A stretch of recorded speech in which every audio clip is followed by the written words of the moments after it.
gözü bir büyük insanlığın biri kim? Resulullah Aleyhisselatü Vesselam'ın ummatına 1230 yıl bundan ol dünyadan geçen adam ilmi azmış ama evliyalığı güçlümüş. İlmi az da olsa adam evliya bola yani o elbette. Ne deyip Allah'dan kam korkyanmış. O da da ağdalanır kim? Hazreti Berekatul Asr, Hazreti Berekatul Asr, Hazreti Ma'ruf Karhi. Tarihte Ma'ruf Karhi neyden ne diye? Berekatul Asr diye. Keza fi siyar lil İmam Zehebi. Tarihte ulamalı ne diye? Ma'ruf Karhi'nin gurrunu olanına. Öz zamanını bereket bulup Allah'ın iyi veren adamsı. Öz zamanını bereket bulup tuşan adamdı diye. Ilmı kennelmiş tıka. Bahseder yanık, münazere der yanık. Ulamaları gelin otur şeyliğin diyer yanık. Ilmı azmış. Onu da tsunuyur ulamalı evine varıp otur yanmıştıkla. Hudaydan bana gurrun ver diyenmiştikle. Kıyskaca kepler aydıp yüreklerini erdiyenmiştik ulamalın. Kim yali? Ahmed ibn Hanbal yali adamla barıp şon vaazını eşdiyenmiştik. Çungir ulamalı hayırlanyanmıştıkla. Hazreti Ma'ruf Karhi ulamalar barıp şondan hayırlanyanmıştıklar. Şon bir derman gurrunu var. Yaltanman men aydeyin siz de otuyunuz bir derman adamın gurrunu rahmet yağmağa sebep olur meclise. Bostan-ı Sa'di'de aydiye kasirahem ma'ruf karhi bejost. Kasirahem ma'ruf karhi bejost. Bir adam Irak'da karhi diyen ovada ma'ruf karhi'nin salamını ötüptür. Bir derman gurrun yoksa bir meclise vakt güymemeden çürüyüm aydilyen gurrun yoktur. Bir miriz, bir içağır, kılıksız, hem ödü mirizmiştik, hem ahlağı mirizmiştik, berden baran adamın. Anırdı bir kılıksız adammıştık. Ma'ruf Karhi'nin öyüne varayın bir neçoğun bana hizmet etsin deyip barıptır. O da beyli bir evliya adam, kursu gayratlan doğulu adam. O da geçendir ha, Yahudiyle ceşin tutanına, Hudaya dille girip ceşin tutanına, Ma'ruf Karhi ne diyenmiştik öyünne? Fakat kul huvallahu kıyyamıştık. Hudayın azamatı yerin yüzünde dövülmesin deyip. Beyli bir gayratlı adam ha. Hulasa yankı adam şana vardır. Şenidem ki şebha zehitmet nehoft. Çum merdan miyan bastuk kart ançe goft. Geliptir görsü bu adam hem miriz hem kılıksızmıştık.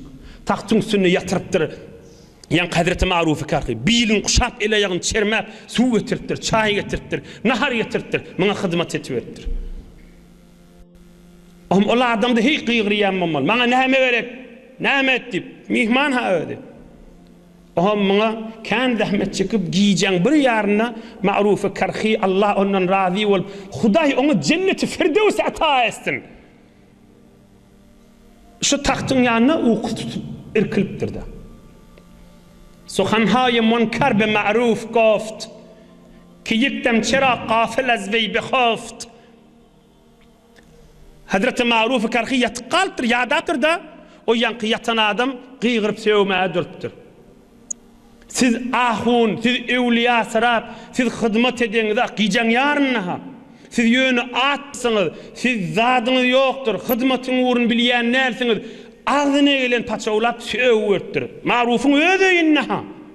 Ağzına gelen naidiptir. Yönü siz at but, yönü nehme, ağzına gelen naidiptir. İnsaniyeti var, mertliği var. Yeki goft Ma'ruf ra der nehoft, şenik diki dervişi nalan çi goft, ohun bir aytiptir, ey Ma'ruf diptir. Ne diye bir değerliptir, kavda över diptir. Ödü yatanak, seni yatırnak, hemşayları yatırmat diptir. Zımda över elinden tuttu diptir. Ger insaf kahi sagi hak şenas, besiret bih az merdum iz nasepas. Komşular adam aytıptır. İti çürü oğlandı kuyruğun mulaya deyiptir. İt kovdan biciri kadir bilmeyen adamdan deyiptir. İdirdette över daşar yok deyiptir. Ma'ruf Karhi nametiptir. Ol Allah'ın doğası. Ol ovasına berakatul asr olan bekhandid. Ma'ruf Karhi keyfet gülüptir. بخندید گفت ای دلارام جفت پریشان مشو زین پریشان که گفت به مریدin aydiyan kefine narahat bolma deyipdir. Hudaý onu merid etdi deyipdir. Beňde janym sag deyipdir. O bir gije, iki gije, 5 gije şükürnen çymda oturup bilim kuşar deyipdir. Eşitmen şük bolayl, näme işgal bar deyipdir. Aydar goýar da deyipdir. Men Hudaýa şükür ediyen, men o däl, o da men näl deyipdir. Şoň şükürnen çymda bolsa deyipdir, bilim kuşajak, näme işgal bar. İnni gurrun tamam mı? Sa'di name diye. Sa'di name diye. Hazreti Sa'di name diye. Nebini kadar kar torbat basist. Bicüz gur ma'ruf nist. Nebini kadar kar torbat basist. Bicüz gur ma'ruf nist.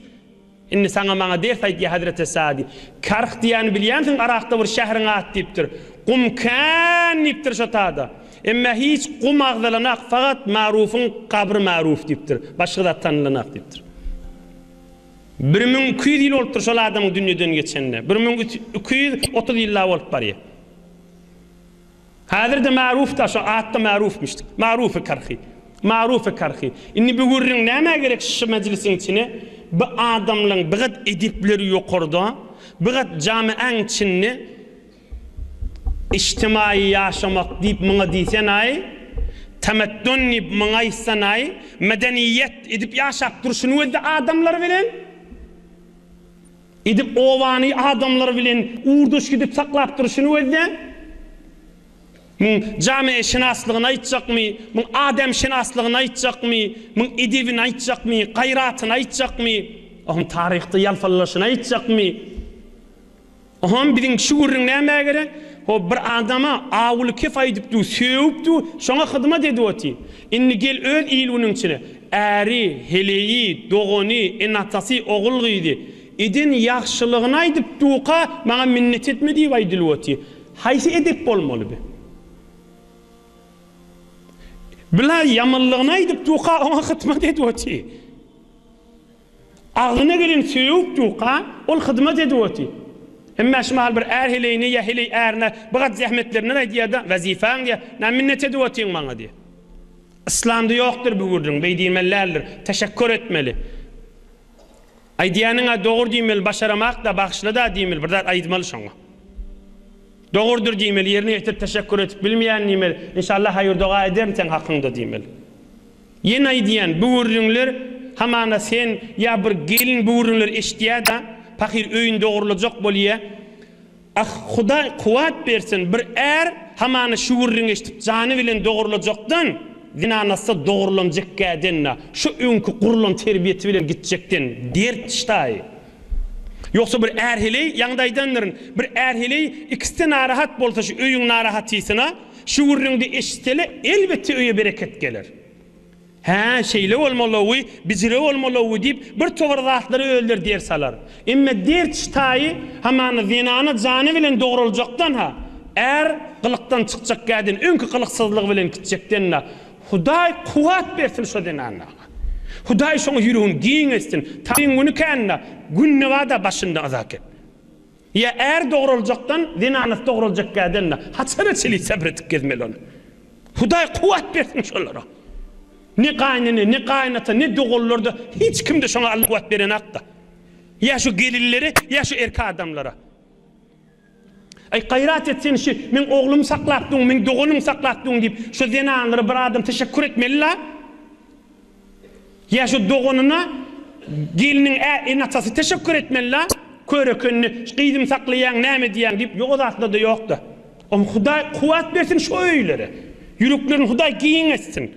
Hudaý şolara kan padaş bersin. Kıyamet dereceleri uluqandyr. Ýöne bir taňryň güni kan pakirlere gynçylyk bilen geçýärdi.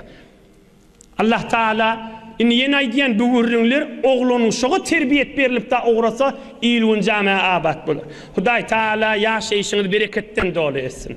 Hudaý öýleňizi nury imandan doly etsin. Mehabbet ýörüýsin, edep ýörüýsin, terbiýet ýörüýsin, hoş ahlak ýörüýsin, qılık ýörüýsin jan Hudaý. Hudaý Taala dünýäňiz ahiretiňiz abad etsin. Saat 10:30 bolupdyr, giýjäň içi bolupdyr kızgın hawaň içinde. Beýli nesip etmeli, bir märeke köpüýmizde jowan oglan bolup Allah'ın nigmatydyr. Allah'a teşekkür edip içiňizden aýdyň. Elhamdülillah. Elhamdülillah. Elhamdülillah.